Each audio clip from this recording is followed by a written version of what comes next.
Hi, and welcome to the Men on the Path to Love podcast. Bonus episode, Polyamory and Ethical Non-Monogamy in Relationship with Dr. Simon Fokt. I'm Bill Simpson, your host. I coach men who want to stop suffering in relationship and who want a deeper sense of love and connection. I coach them how to do it and how to be the best version of themselves and live the life they love. In this bonus episode, I talk with scholar, educator, philosopher, and writer Dr. Simon Fokt, who I've had on the show before. He shares his thoughts and experiences with polyamory and ethical non-monogamy. We talk about what it is, the pros and cons, the social impact, and so much more. So stick around. You just might learn something. It's the Men on the Path to Love podcast. Simon, welcome back to Men on the Path to Love. Thank you for having me back, Bill. It's great to be here again with you. Well, the reason why I asked you back is when we talked previously, you touched briefly on open relationships, polyamorous relationships, and that's something that I've been wanting to discuss on the podcast for some time, and I appreciate you agreeing to address the topic. First of all, just for our listeners, can you explain to them specifically what is polyamorous?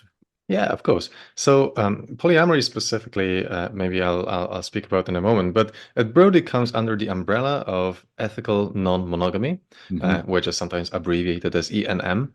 And basically what people mean by this is that you are not being monogamous, so you are not tying yourself exclusively to a single partner, but instead, you're exploring connections with other people, be it emotional connections or sexual connections with other people. And that's the important part. You are doing it in an ethical way.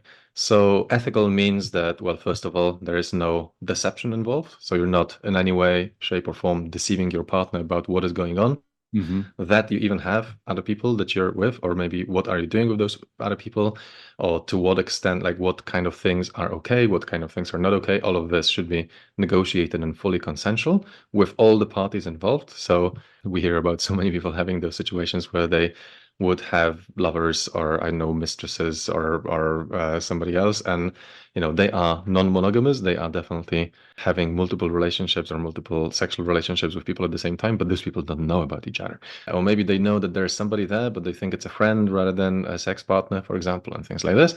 And that means that those people's consent is being violated. They are not treated as Immanuel Kant will have it, as ends in themselves. They are rather treated as means to an end. So basically, they're not treated as fully human people who have their autonomy, who have the right to decide, are they okay with this or are they not okay with this? Obviously, if people don't know about certain things, they cannot make reasonable decisions about, am I comfortable with this? Am I ready for this? Or anything like this. So ethical non-monogamy is trying to avoid any of that sort of thing and instead be absolutely open about everything to everyone, so that everyone can autonomously make their own decisions about what they want or do not want to engage with. And then there is very different levels, let's say, or very different forms of ethical non-monogamy. And you mentioned polyamory. So polyamory is the situation in which people will have multiple loving relationships rather than just, for example, sexual relationships or close friendships or something like this. And in this situation, people can have more than one partner that they are either potentially living with together, potentially, having children with together, but potentially only being in a loving relationship, but actually not living together or anything like this, and only having somebody who's appearing in their life more or less regularly. There can also be different forms of these sort of relationships. So sometimes people want everything to be exactly equal. So say, for example, there are three people who are in a polyamorous relationship and they are all treating each other as equally important in this relationship. But sometimes people prefer to say like one of those relationships is primary and the other ones are secondary, and the other ones have to kind of give way to the main relationship. Sometimes it happens because, for example, people in the main relationship have children together and they want to have other relationships as well, but they recognize that the importance of this kind of core main relationship takes priority because they need to take care of the children, for example. Right. And there can be multiple different forms of this. Now, that's polyamory, but there's a lot of other types of non-monogamy. So sometimes people are only in open relationships, which means that they only have one loving, emotionally attached relationship, but they also have sex with other people. And it might be they just have one night stands with other people, or maybe they have regular ongoing sexual partners, but those are not loving relationships. Well, sometimes people just go swinging, for example, and which means that they don't even have like any ongoing relationships. Maybe they sleep with other people, but only do it together at a party or something like this, and never anything else. But what unites all of those things together is this part of, well, like I said, ethical non-monogamy. So you're not monogamous, but you're being fully open, consensual, and ethical about it. Yeah, and that makes all the difference, I would think, because Hmm. it takes out that whole deception and being covert and all those things that could potentially harm a relationship. Absolutely. We've got research that shows that people who call themselves monogamous are actually cheating on their partners in astonishing numbers. Wow. And we know that humans are, well, very bad at being monogamous, frankly. Yeah. And people who have decided to practice ethical non-monogamy kind of, take this into account and say like, okay, well, maybe if we are doing it anyway, might as well do it well and do it properly. And it's interesting if you or the listeners are interested, there is an excellent book on this topic called Sex at Dawn. Say that title again.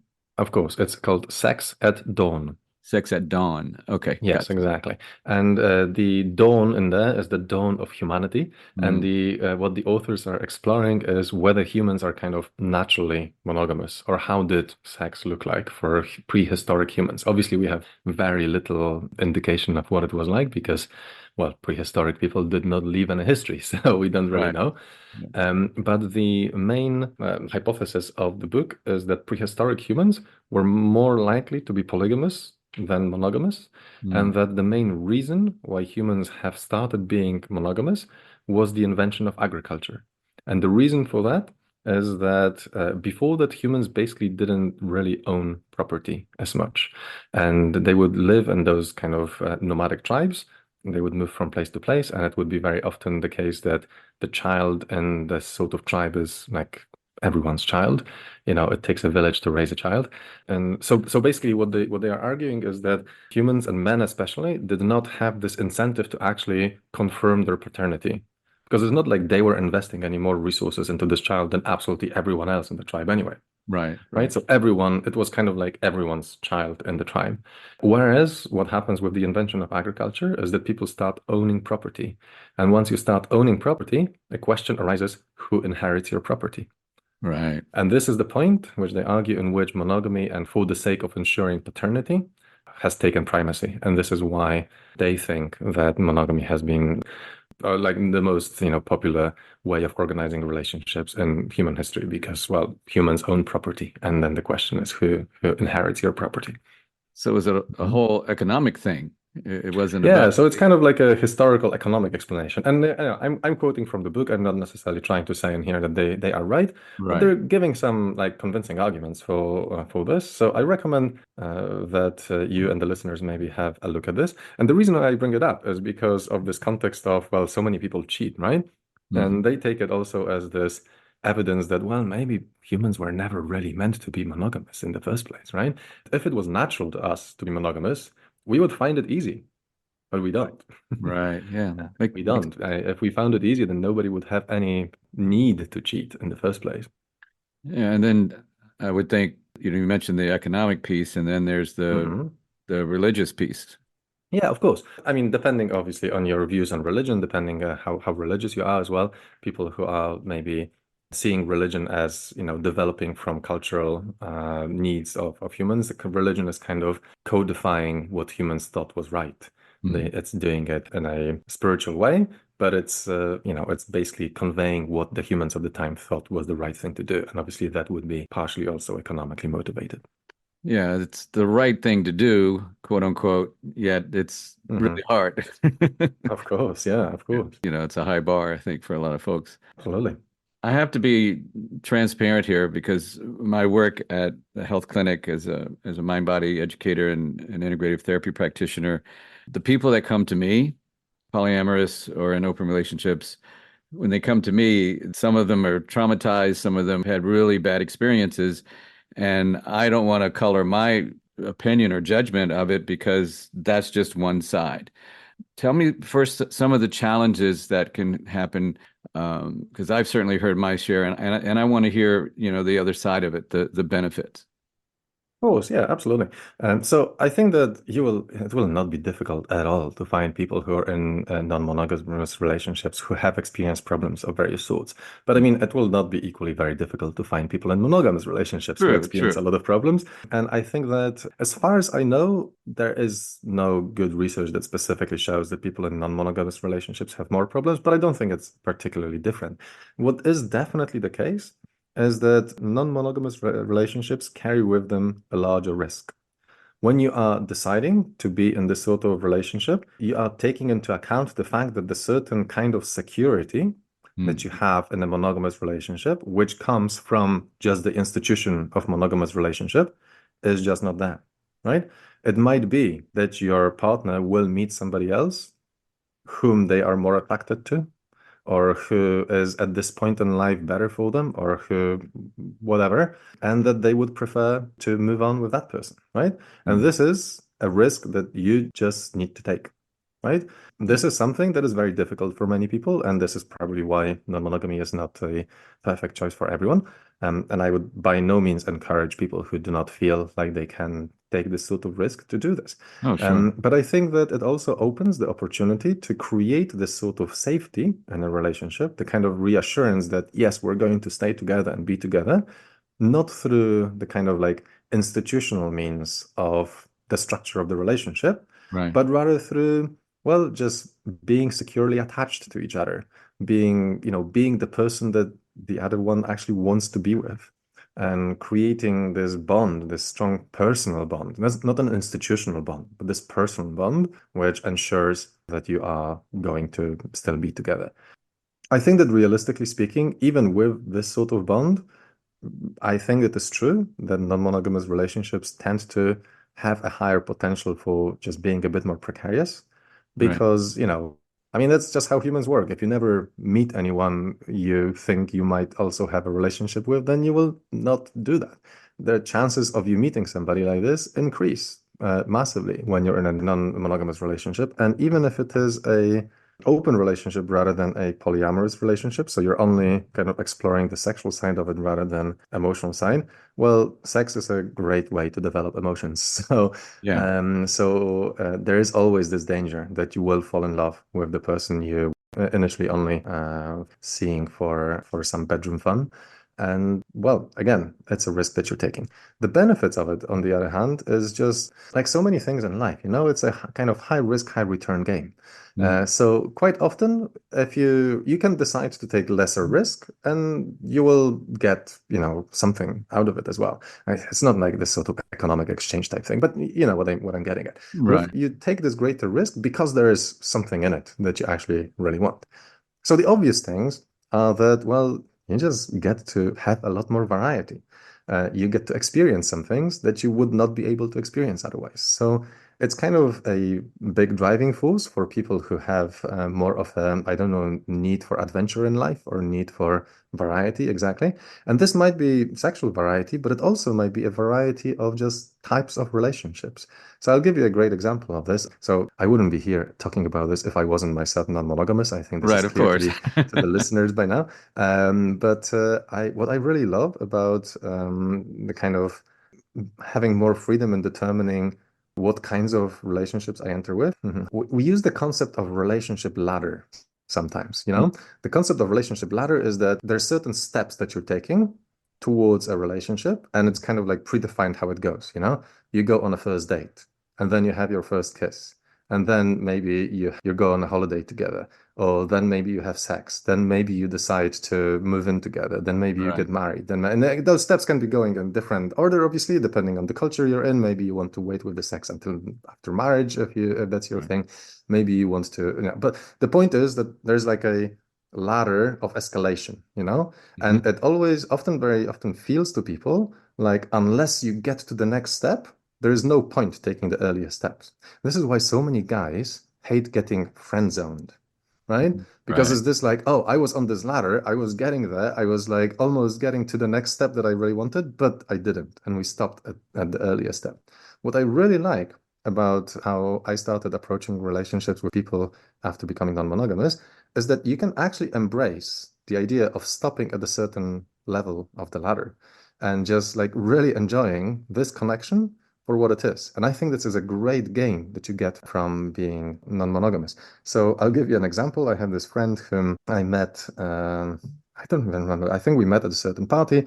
We really connected, fancied each other, and decided to start going for a date. But at the time, she was just out of another relationship with her ex-partner. And she said that she wasn't really ready to like develop it further or like start having sex or have any kind of more involved relationship. And Right. instead, what we did is like we just cuddled a bit, chatted, and all this. And since then, this kind of relationship has continued for about a year right now. And I don't know, I've been like having the best conversations with her. I've been staying over. She's been staying over for the night, for example. We would cuddle and all that, and I've never even kissed her. I feel this really nice connection with this person that I'm Yeah. kind of physically intimate with because we cuddle a lot. I don't know, when we're sitting together, we would embrace and watch a film together or something like that, right? There is nothing more. And it's kind Yeah. of fantastic. I really like it. And I think that being kind of like this non-monogamy, very often people think like, oh, you just want to have sex with a lot of people. No, actually, I mean, yes, but also you can also embrace the fact that there's so many other types of and levels of connection that you can have with people that you kind of don't even really think about normally. And it opens this world for you, I think. That's a great benefit of it as well.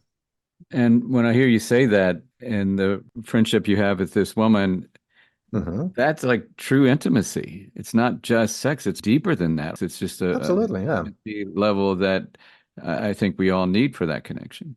Yeah. Absolutely, yeah. It kind of feels like almost skipping the step of Yeah. of Yeah. having a sexual relationship and then just having this kind of close, intimate friendship. Well, and it Yeah. makes me think of, I think back in my college days and kind of being conditioned to conquer, and the whole thing was to have sex, Hmm. and then the next day I'm like, oh God, and I remember one particular incident where I was lying in the bed with this woman, and I'm like, Hmm. I know this doesn't sound like how I was supposed to be conditioned, but it would have been nice to have just cuddled with her and just hold each other Yeah. and just relax and enjoy that intimacy. And, and I just was too terrified to be that vulnerable. It was like all the expectations, I just had to do what I had to do and then regretted it at the end because Hmm. that true intimacy would have just been to chill, you know?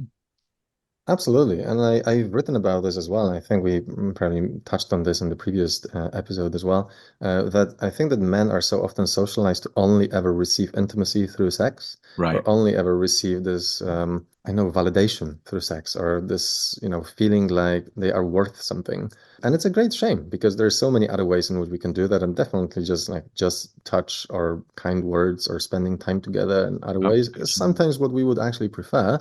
But we're not socialized to do that because it's like you say, it's too vulnerable or it's unmanly or something like this. So I think it's a separate topic because that applies regardless if you're in a poly Right. or monogamous relationship. But it's definitely something that you get to explore much more, I think, if you're in an open or a non-monogamous relationship.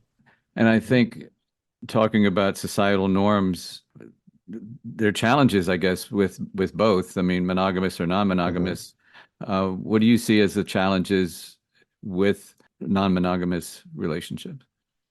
It's kind of like both a curse and a blessing, both a challenge and also something, like that's what challenges are. Challenges make you grow, Right, right? Like if life had no challenges, you would never become a better human.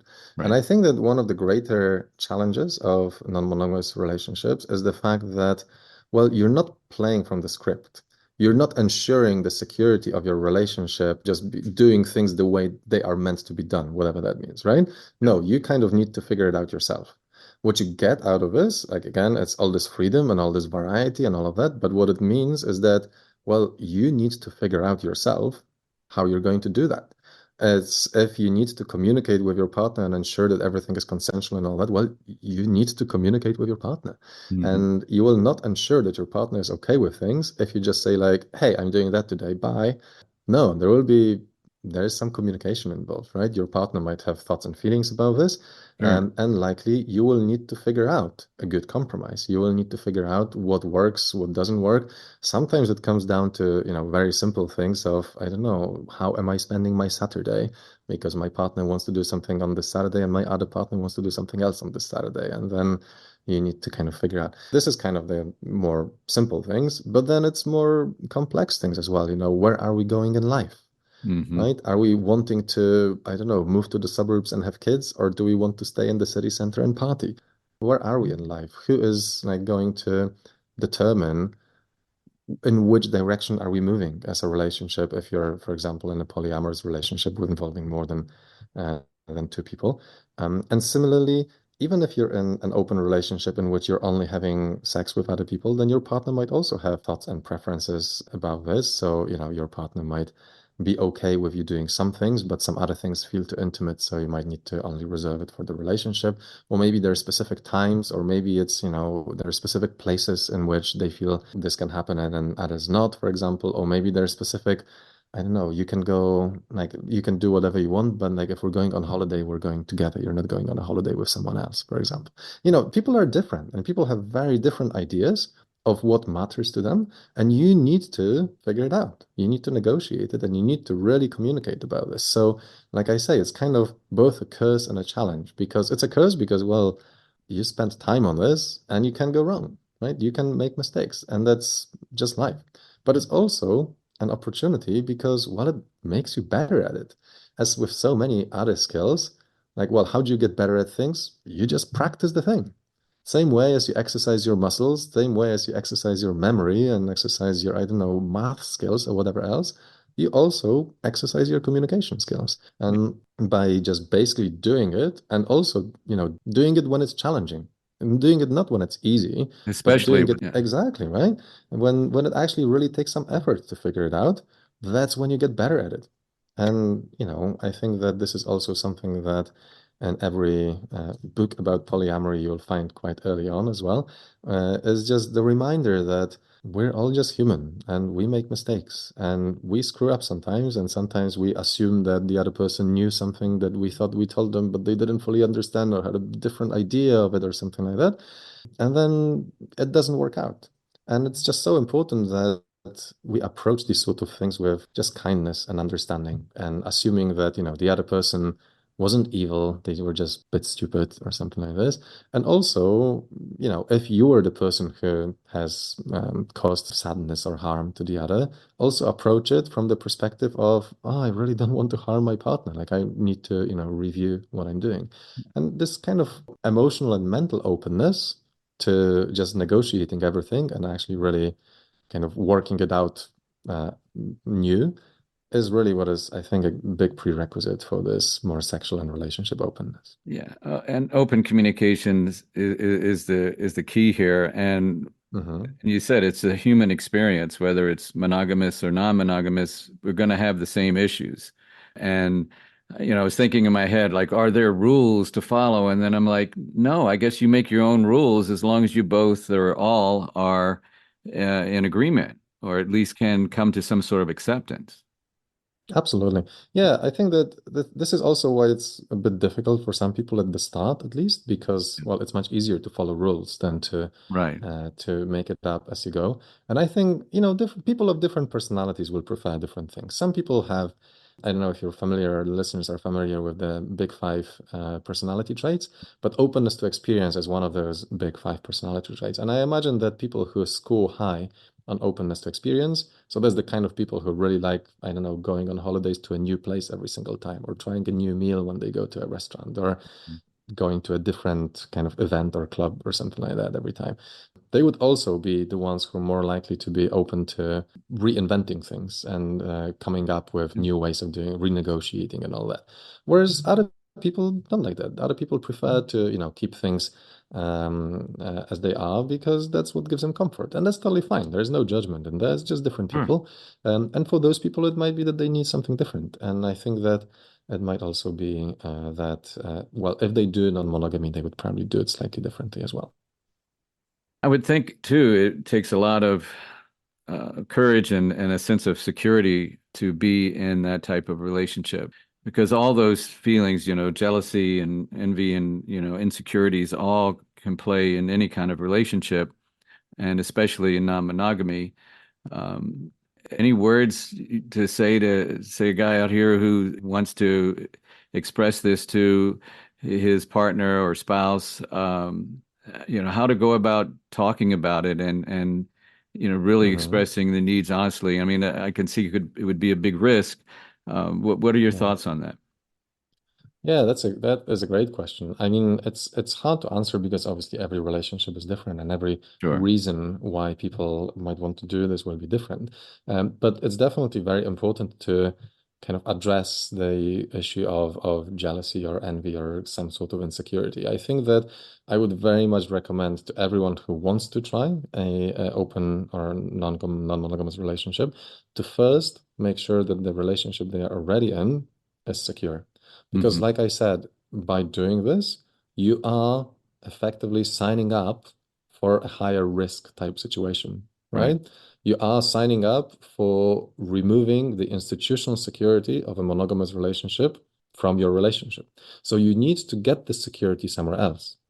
And if your relationship is already a little bit insecure, maybe you want to be non-monogamous because you're actually a bit unhappy with your partner or something like this, that is not a good path Mm. because it means that, well, you are removing the little bit of security that you had, and you don't really have something else to rest on, right? It sounds like a way out versus a way into a different type Yeah. of relationship. I think so. So, if if you are proposing an open relationship as a way to get out of the relationship, then just get out of the relationship. Yeah. It's a more honest way to do this, I Right, think. right, right. And I But think some of it's that could really be important. subconscious, though. You know what I mean? Yeah, of course. And like I know that it's easy to say from the outside, but realistically, while you are in the relationship, things are not that obvious, and you might not really know what you want yourself Hmm. or where you are, or you might think that, things can be fixed, but actually maybe they couldn't or something. I think that's a good point because Hmm. you have to know what you want, right? You can't go into it kind of, or unless you just want to explore and say, hey, I'm thinking about this. But I would Yeah. think you would want to be secure in yourself and what you really want and need versus kind Hmm. of being iffy about it. Absolutely. So this comes back to something I think we discussed last time as well, which is that it's so important to know yourself, Yeah. and it's just something that you kind of should do regardless, right? But it's particularly important in this context. So if people want to try to go this path, I think a good way to do that is to actually start by educating themselves a little bit and maybe knowing themselves a little bit more. And there's very helpful materials out there that can help you with this. And I recently read a fantastic book by Jessica Fern called Polysecure. I highly recommend it to people. And it kind of gives you a breakdown of what to expect from polyamorous relationships or open relationships. And what it stresses is this part, it's called polysecure. It stresses the kind of secure attachment in relationships. And what it argues for, I think, is absolutely fantastic. So it argues that, first of all, you need to be so securely attached to each other. Hmm. But before you can do that properly, you first need to be securely attached to yourself. Right. So the idea is that it's a pervasive narrative, which is really quite stupid, and we're still doing this, which is this whole narrative of, having the other half of your apple out there or something like this, right? Yeah, And you're my other people half. like, You complete yeah, me. exactly. And exactly. And this is this narrative in which, like, yeah, it's kind of romantic and all that, but really what the undertone of it is that, like, without you, I am not whole. Like, Codependency. unless you're with me, something is missing, right? And it's kind of like it seems like it's a nice thing, but really it's just not healthy for people. You like if you're in a relationship, you need to feel like this relationship is adding something to your life, is making it better and all that. But if this person is gone, you'll be fine, Yeah. right? You are secure in yourself, first of all. And I think this is very important when embarking on this journey with ethical non-monogamy, that you first try to ask yourself, like, are you actually fine just with yourself, Mm. right? Because by doing so, first of all, well, you are taking a slightly larger risk, so it might just happen. But also, once you are secure with yourself, it becomes so much easier to start being securely attached to other people as well, because you know a bit better what it is that creates a secure relationship. You don't need the other person, so you don't behave in such a way that this other person might find cumbersome because you're being needy, for example, or stuff like Exactly. that. And when it involves more than one person as well, you will probably be less just purely driven by your emotions or your needs and more able to have those calm conversations in which you negotiate things and come to it from a point of, good communication. So to anyone who is wanting to embark on this journey, I would recommend that first of all, they educate themselves maybe a little bit. And once they have done this, it's a good thing maybe to, just point this book to your partner and just say like, hey, I've been thinking about this, because when you come to it from the perspective of, hey, I've been thinking about this and I've done some research and I know what I'm doing, and this is how I will make sure that this is going to be good for us and all this. It's a very different story than when you come to your partner and go like, I'm a bit unhappy with how we're doing in here, so how about we sleep with other people? Yeah. Yeah, It's you have a lot better chance doing it the other way. Yeah. Exactly, right? And I think also it's so important to acknowledge that certain feelings, like completely regardless if the authors of Sex at Dawn are right in saying that we are naturally non-monogamous and monogamy is only kind of like a cultural construct that was developed with agriculture, it doesn't matter. It's been millennia that we have Oh been yeah. acculturated to being monogamous. There's millennia of, cultural stereotypes and whatever else that continue to shape our thinking about this. So it's absolutely no wonder that people would find it difficult to reach beyond monogamy. Yeah. And I think it's very important to acknowledge this. People will have feelings of jealousy. People will feel a little bit insecure about this. I mean, how do you deal with this? Well, you deal with this with love, frankly. You Yeah. deal with this by making your partner feel like you are there for them no matter what, and that all of those other things are not really threatening what you have, and that you will be there for them, and and I think that in a way, I find it kind of even more beautiful and security promoting to be able to tell your partner or like be in the situation in which, look, I could have all of those other people, but I choose you, Right. rather than just go like, I'm already in a situation in which I couldn't have all of those other people, so I'm with you and that's it, right? Yeah, it's so No, confining. Yeah. I have this choice, but I actually actively every single day choose to be with you. And I think it's a beautiful thing. And like when you come to it from this perspective, it can, rather than, increase feelings of jealousy, it can actually make the other person feel really loved and secure. Yeah, that sounds like a big piece, coming from that place of love and compassion and, just being Hmm. kind to each other. Well, Simon, I really appreciate this time today.